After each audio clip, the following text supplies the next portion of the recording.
ఒక నామినేషన్లో ప్రతివ్రత, గాజులు ఇవన్నీ కొన్ని టాపిక్స్ మాట్లాడారు. అవి మాకు కనిపించలేదు. మీరు చెప్పిన దాకా మాకు తెలియలే. అసలు ఏంటి సినారియో, అసలు ఏం జరిగింది? ఫస్ట్ గాజులు సినారియో జరిగింది. సుమనన్న కూర్చొని ఉన్నారు, మీరేంటి వచ్చి ఆపరా, మీరేం గాజులు వేసుకొని ఉన్నారా అని అన్నారు. అక్కడ నేను వినలేదు, అది శ్రీజ వినింది. సుమనన్న వెళ్ళి శ్రీజ దగ్గరికి వెళ్ళి ఇలా అన్నారు, శ్రీజ సంచలకుండే, నాకు అందరి ముందు సారీ చెప్పించు అని అడిగారు. అన్నకు అది ప్రాబ్లం కానప్పుడు అందరి ముందు ఎందుకు సారీ చెప్పించారు? It is a big word, వాడకూడని ప్లాట్ఫామ్ లో వాడకూడని వర్డ్. శ్రీజ స్టాండ్ తీసుకొని సుమనన్న వచ్చి అడిగారు, శ్రీజ నాకు సారీ కావాలి, అప్పుడు సారీ చెప్పండి. ఇలా కూర్చొని ఉన్నాము, రీతు కూర్చొని ఏడుస్తూ ఏదో దాంట్లో వీళ్ళిద్దరు వచ్చారు పతివ్రత శిరోమణుల్లాగా కాపాడడానికి అని. రెండు పెద్ద వర్డ్స్, లిటరల్లీ 2 minutes గ్యాప్ లో జరిగాయి రెండు. ఏ రితు నో అని అన్నాను, అమ్మాయి నో అని అన్నాను, అక్కడికి అయిపోయింది. తర్వాత శ్రీజతో అని ఎందుకురా బ్యాడ్ చేస్తున్నావు అన్నట్టు అనిందంట. ఇప్పుడు నేను ఆ పాయింట్ ఎందుకు తీసుకొచ్చానంటే అక్కడ ఇప్పుడు గాజులు అనేది చాలా పెద్ద వర్డ్. మేము సంజన గారిని అదే రీజన్ పెట్టి నామినేట్ చేసాం, ఈ ప్లాట్ఫామ్ లో అట్లాంటి వర్డ్స్ వాడకూడదని. నేను గాజులకి ఎప్పుడైతే స్టాండ్ తీసుకున్నానో పతివ్రత శిరోమణులకు కూడా నేను మాట్లాడాలి. నేను దానికి తీసుకొని దీనికి తీసుకోకుంటే నా ఫ్రెండ్ అని అంటారు అప్పుడు నామినేషన్స్ లో. సరే నేను ఒకటే, ఇట్లాంటి వర్డ్స్ రాకూడదు, ఇట్లాంటి ప్లాట్ఫామ్ ఇట్లాంటి వర్డ్స్ రావు సార్. కరెక్ట్ అదే నామినేషన్ లో సార్ హరీష్ గారు కూడా ఒక వర్డ్ అన్నారు. నేను నెక్స్ట్ సెకండ్ లో అన్నా, సార్ మీరు అన్నింది వర్డ్ రాంగ్ అని. మీనింగ్స్ ఏదన్నా ఉండని, కంటెక్స్ట్ ఏమన్నా ఉండని, వర్డ్స్ ఇప్పుడు ఎలా వెళ్తాయి? కరెక్ట్ నెక్స్ట్ కరెక్ట్ అది అయిపోయిన వెంటనే నామినేషన్స్కి వస్తే సంజన గారు మేము మాట్లాడుతుంటే ఏంటి మేము ఏమన్నా 3rd class జనాలు అనుకుంటున్నారా అని అన్నారు. అది పోయింది ఎడిటింగ్ లో. నేను అరిచాను, నేను అప్పుడు అరిచాను, దానికి రిగ్రెట్ లేదు నాకు. 3rd class అంటే ఏంటండి, మనుషులు కదా అని చెప్పి అరిచాము. ఇవన్నీ పోయాయి. ఇలా మాట్లాడి ఇంత పెద్ద పెద్ద వర్డ్స్ వాడిన వాళ్ళు ఇంట్లో ఉన్నారు, సేవ్ అవుతున్నారు. నేను ఏం మాట్లాడలేదు, నేను జస్ట్ అరిచి బ్యాడ్ అయిపోయి నేను ఎలిమినేట్ అయిపోయా. నీకు ఇలా అన్నందుకు నీకు ఒక వీడియో చూపిస్తా.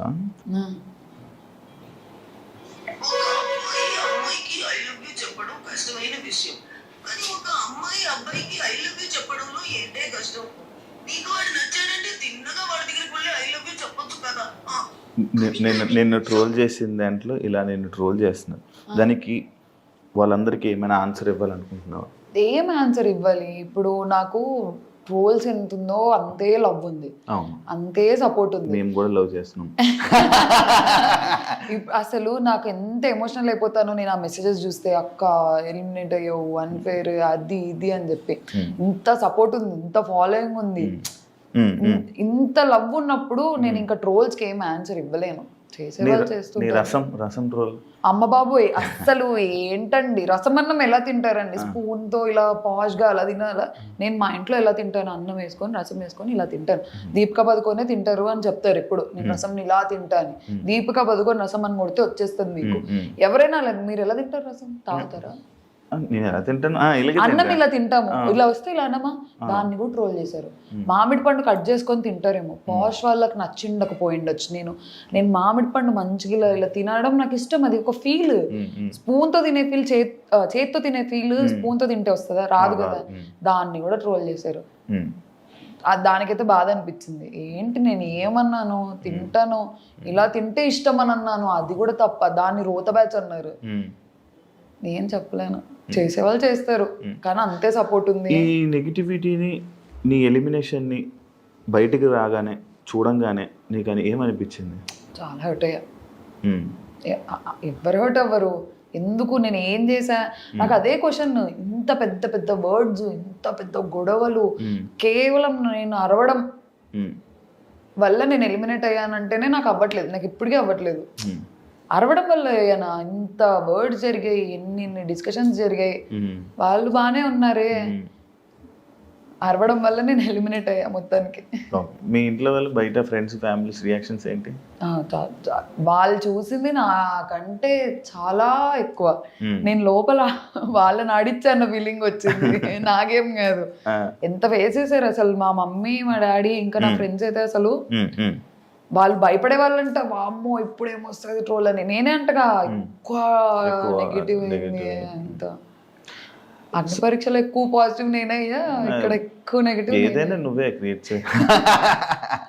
మళ్ళీ పంపండి, ప్లగ్ పెడుతూనే ఉంటా, పంపండి అని. ఎవరితో బాండ్ క్రియేట్ అయింది నీకు హౌస్లో? నాకు ఫస్ట్ శ్రీజ కళ్యాణ్తో అయింది. కళ్యాణ్తో నాకు బిఫోర్ హ్యాండ్ ఉంది. అగ్ని పరీక్ష కానీ జనాలు అందరూ షాక్ అయ్యారు కదా నువ్వు స్టేజ్ మీద కూర్చొని కళ్యాణ్ని పొగడంగానే. లేదు లేదు, నాకు నేను అందరినీ పొగిడా, అది కూడా కట్ అయిపోయింది. నాకు థర్డ్ వీక్లో అందరితో క్లోజ్ అయిపోయా, అందరితో ఒక బాండ్ వచ్చేసింది నాకు. అందుకే నేను హార్న్స్ పెట్టమంటే నేను పెట్టను అన్నా ఫస్ట్. సార్ పెట్టాలమ్మా అన్నారు. నేను మాట్లాడదాం అనుకున్నా, ఇలా పెట్టను అని సార్ అని అన్నా. అయితే లేదు నన్ను, నువ్వు ఏది మాట్లాడాలనుకుంటున్నావు అది పెట్టి మాట్లాడు. నేను ఒక్కరికి కూడా నెగిటివ్గా చెప్పిరా. మంచి మనసును జనాలు ఎవరు చూడలే. నువ్వు ఇప్పుడు నా ఇంటర్వ్యూలో ఉన్నట్టు ఉండుంటే ఇప్పుడు నాకు భలే నచ్చావు, మాటలు కానీ ఇది కానీ ఒక నట్ చేయకూడదు. మేబీ అక్కడ కూడా సరిగ్గా చూడలేదా మరి, కనబడలేదా? అందరు ఏడ్చారు మరి నా కోసం. లేకపోతే నన్ను ఏమైనా ఇంప్రెస్ చేయడానికి ఎలా అంటే జనాల్ని ఇంటర్వ్యూలోనే. మీరు ఒకసారి చూడండి మళ్ళీ, అందరు ఎమోషనల్ అయ్యారు. లాస్ట్ వీక్ లో సంజన గారు మిడ్ వీక్ ఎలిమినేట్ అయినప్పుడు కూడా నన్ను నెగిటివ్ గేమ్ అనలేదు. గొడవ అయిందే మా ఇద్దరికి, మేమిద్దరం కలిసిపోతాం, మేము అందరం కూర్చొని మాట్లాడుకుంటాం, అందరం అల్లరి. సంజన గారు డైనమిక్ అని అన్నారు. నేను అంత నెగిటివ్ హౌస్ మేట్స్కి అయితే నన్ను డైనమిక్ అని ఎందుకంటారు, తిడతారు. కానీ హ్యాపీగా నవ్వుతూ వెళ్ళి అన్నారు కానీ ఇక్కడ ఉండిపోరా అని అనలేదు కదా? లేదు అంటే వాళ్ళకు ఉంది, వాళ్ళ ఒక షాక్. నేను లోపలికి వెళ్ళేంత వరకు అందరు నో ఎలిమినేషన్ అనుకున్నారు. ప్రియా ఎందుకు ఎలిమినేట్ అవుతావు, సుమన్ అని అన్నారు. నువ్వెందుకు ఎలిమినేట్ అవుతావు, నువ్వు అవ్వవు, నో ఎలిమినేషన్ అని అన్నారు. నేను లోపలికి వెళ్ళిపోయిన తర్వాత కూడా ఎక్కడో ఉండే హోప్, నాకు సార్ నో ఎలిమినేషన్ అంటారేమో అని. ప్రతి ఒక్కరు నో ఎలిమినేషన్, వర్ణి అన్న నో ఎలిమినేషన్, తనుజక్క no elimination, every one no నాన్న నో ఎలిమినేషన్, స్ట్రాంగ్ ప్లేయర్, నిన్నెందుకు తీసేస్తారు. థర్డ్ వీక్ లో ఎక్స్ట్రీమ్లీ క్లోజ్ అయిపోయారు నాకు అందరూ. నీది కర్నూలు కాదని చాలా ఇది చేశాను. నువ్వు కర్నూలు నిజంగా? నేను పుట్టింది కర్నూలే, పెరిగింది కర్నూలే, ఇప్పుడు నేను వర్క్ చేస్తుంది కర్నూలే, మా ఇల్లు కర్నూలే. అంటే కర్నూలు చేసుకోపోయేది కర్నూలులోనే. తెలీదు ఎక్కడి నుంచి వస్తే సంబంధం అక్కడి నుంచి చేసుకుంటా, ఎక్కడ నచ్చితే అక్కడ చేసుకుంటా. నేను ప్రాపర్ కర్నూలు అమ్మాయిని, ఇక్కడే పుట్టా, ఇక్కడే పెరగా, ఇక్కడే తిరుగుతుంటా. కొండారెడ్డి అదే అయ్యారేమో, అక్కడ ఒక ఫోటో దిగి పెట్టింటే బాగుండేది అని చెప్పి అప్పుడు యాక్సెప్ట్ చేసుకునే వాళ్ళేమో మా కర్నూలు వాళ్ళు కూడా. ఇప్పుడు నేను కంటెస్టెంట్స్ నేమ్స్ చెప్తా, వాళ్ళ గేమ్ ఎలా ఉంది, good worst. Good worst okay, మధ్యలో చెప్పొచ్చా? మధ్యలో ఏముంది, గుడ్ కి వర్స్ట్ మధ్యలో? బెటర్ అది లేదు, యావరేజ్ వద్దు, బాలే వర్డ్ బాలే. ఓకే, అయితే బాగా ఆడుతున్నారు లేదా చాలా చెత్తగా ఆడుతున్నారు, అది తెలుగులో. అలా ఎవరు ఆడట్లేదు చెత్తగా ఎవరు ఆడట్లేదు. ఇప్పుడే చెప్పేసావు, ఇంకేం పేర్లు చెప్తే అదే చెప్తున్నా కదా. సి అక్కడ ఓకే, నీకేమనిపించింది చెప్పు, వాళ్ళ మీద ఒపీనియన్స్, ఎలా ఆడుతున్నారు, ఏం చేస్తున్నారు. అది బెటర్. శ్రీజ బాగా ఆడుతుంది. సేమ్ ఇప్పుడు నాకు తెలిసి నేను ఎలిమినేట్ అయ్యేసరికి ఒక క్లారిటీ వచ్చి ఉంటుంది. ఏం తగ్గించుకుంటే మంచిది? అదే అరవడాలు అవి తగ్గించుకుంటే ఖచ్చితంగా సర్వైవ్ అవుతుంది. లేదు అలానే కంటిన్యూ అయితే సేమ్ రారా పక్కన కూర్చోబెట్టుకుంటాను. కళ్యాణ్ యాక్చువల్లీ గేమ్ స్టార్ట్ చేయలేదు, వాడు వేరే లోకంలో ఉండే. మొన్న కామనర్స్ రాకముందు కొంచెం నాకు కళ్యాణ్కి ఒక 2 hours డిస్కషన్ ఉంది. వాళ్ళు రాకముందు నాకు అనిపించింది వాడు కనిపించట్లేదని, వాడు ఓన్లీ యాంగిల్స్ వెళ్తున్నాయని నాకు అర్థమైంది. కరెక్ట్ నేను ఆ మాట అన్నాను, కామనర్స్ వచ్చి కూడా అదే అన్నారు. వాడికి అసలు ఫ్యూజ్లు ఎగిరిపోయాయి. నీకు ఎలా తెలిసింది అక్క అని అన్నాడు. నాకు అనిపించింది రా అని. ఇప్పుడు స్టార్ట్ చేస్తాడు గేమ్ 100%. హరీష్ గారు చాలా పర్సనల్ వెళ్తున్నారు. సార్ వినర్ మాట, నేను స్టేజ్ మీద కూడా అదే చెప్పా, ఎవరి మాట వినరు, సీతయ్య లాగా ఉంటారు. సార్ ఏదనుకుంటే అదే కరెక్ట్, వినడు, ఫీడ్బ్యాక్ తీసుకోరు. మనం ఏదైనా సార్ మీద ఇది తప్పు అంటే మన దగ్గరలో నుంచి ఒక 100 తప్పులు చెప్తారు. అవును నా తప్పే అని ఒప్పుకోరు. కష్టం అలా. డిమాండ్ చాలా బాగా ఆడుతున్నాడు, క్లారిటీ వస్తుంది, ఏది కావాలో అది చేస్తున్నాడు. కంటెంట్ అంటే కంటెంట్ చేస్తున్నాడు, గేమ్ అంటే గేమ్ ఆడుతున్నాడు, మంచిగా ఉండాలంటే మంచిగా ఉంటున్నాడు. నైస్ గేమ్, ఇంప్రూవ్ అవుతున్నాడు. ఇమాన్యుయల్ చాలా మంచోడు, చాలా బాగా ఆడుతున్నారు. కానీ over the period of time బర్నీ అన్న షాడోలో కనిపించరేమో అని నా ఫీలింగ్. బర్నీ గారు అల్టిమేట్ గేమర్. ఆయన మూవ్స్ నాకు మనీష్కి తప్ప ఎవ్వరికి తెలియదు. మనీష్ ఎలిమినేట్ అయిపోయినాక నాతో ఓపెన్ గా డిస్కషన్ పెట్టారు, అర్థమవుతుందా? ఇంత చెప్పిన మనీష్ మీరిద్దరు ఎంత బాగా డిస్కషన్ చేసుకొని, మనీష్ ఏంటి నీ గురించి అలా మాట్లాడాడు బయట ఇంటర్వ్యూలో? ఎవరి పర్స్పెక్టివ్ వాళ్ళది. నేను చెప్పట్లేదు. సంజన అంతే. సంజన గేమ్ స్టార్ట్ చేసిందే తను. స్టార్ట్ చేసింది తను. అంటే కంటెంట్ కోసం చేస్తున్నారు, ఆడియన్స్కి ఫన్ ఉంటుంది, కానీ మాకు అక్కడ చాలా డ్రైనింగ్ ఉంటుండే. మళ్ళీ ఈరోజు ఏం చేస్తారు, ఏం తగ్గించుకుంటే మంచిది? ఇదే దొంగతనాలా? నాటినెస్, కొంచెం పర్సనల్ వెళ్ళిపోతారు. యాక్చువల్లీ కొంచెం తక్కువ చేసి మాట్లాడతారు, నిజంగానే మాట్లాడతారు. మొన్న రాము చెప్పిన పాయింట్ యాక్చువల్లీ ట్రూ. పర్సనల్ వెళ్ళిపోతారు. మేము టెనెన్స్ అయిన వెంటనే లగేజ్ తీసుకొని రండి, మీరు టెనెన్స్ చూస్తాను, అది ఉంటుంది. అది తగ్గించుకుంటే nice game.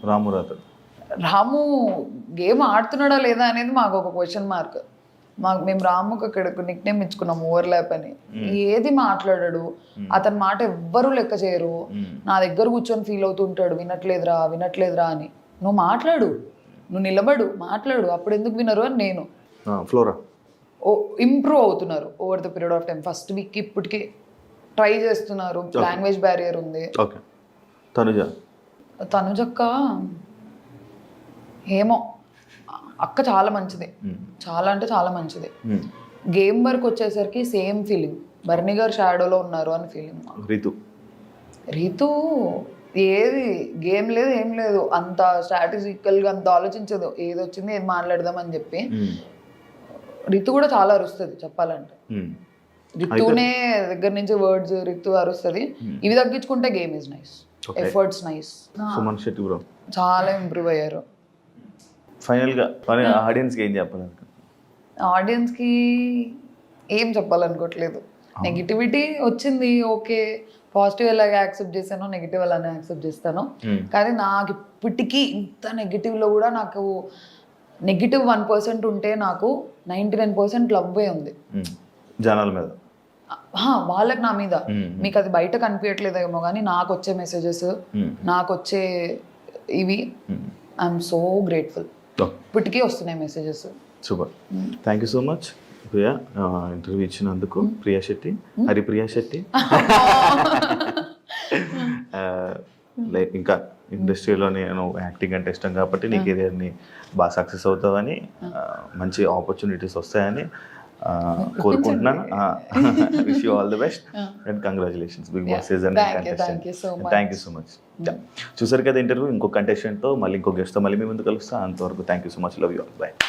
And for more videos, please subscribe to iDream. Please subscribe to iDream. Please subscribe iDream. And please subscribe to iDream. For more videos, subscribe to iDream. please like, share and subscribe to the channel. Congratulations, iDream. Subscribe to iDream. Subscribe to iDream. So subscribe to iDream Media. iDream ki iDream team andarki huge congratulations. Please subscribe iDream Media. Please subscribe to iDream. Subscribe iDream. Please subscribe to iDream.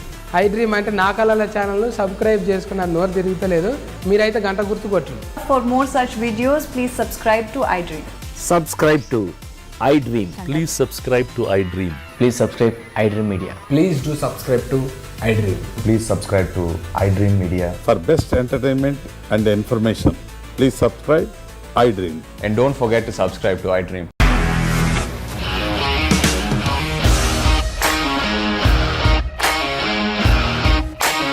ఇండస్ట్రీలో commitment issues వస్తే నీకు కూడా వచ్చినట్టు? Morning తీసుకెళ్ళాలంటే కొట్టి పడేస్తారు.